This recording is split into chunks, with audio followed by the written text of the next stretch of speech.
Assalomu alaykum. Mana Fukusma oilaning go'zal qizlari. Bugun sizlar bilan sir tayyorlaymiz. Instagramda ko'p adimlar chiqdi. 1 litr sut, 1 kilo tvorog, 200 gram sariyog'dan cho'ziluvchan pitsalar ham ishlatsa bo'ladigan sir bo'ladi deb maqtaganlarni o'zidan tayyorlashga kirishdim. 1 litr sutga qaynashga qo'yib, ko'tarilgandan keyin 1 kilo tvorog soldim. Zardobini ajralishi boshladi. Sitaga suzishga qo'ydim.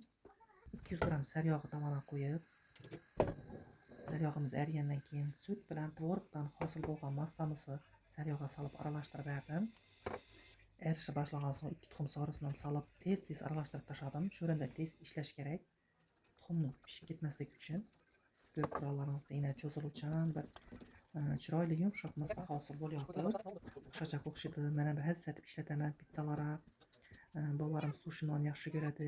Sushi nonlar deb sevindim doğrusu. Qolipman solib xolodilnikka bir kun yubordim. Tayyor bo'lgandan keyin olsam yana shunday yaxshi ajoyib sir paydo bo'ldi. Ko'rinishida gap yo'q, mazasidan ham gap yo'q. So'z isboti bilan bo'lsin deb sushi nonni tayyorlashni boshladim. Sushi non tayyorlash alohida to'xtalib o'tiribman.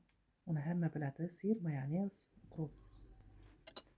Sushi nonimiz ham tayyor bo'lib, mazasini ko'rsam, mazasidan gap yo'q, lekin cho'ziluvchan bo'lib chiqmadi. Lekin odatdagi magazinlari siridan farqli, mazasi mazali bo'ladi ekan. Pishirganda ham mazali bo'ladi ekan, lekin cho'ziluvchan bo'lmadi. Katta rahmat.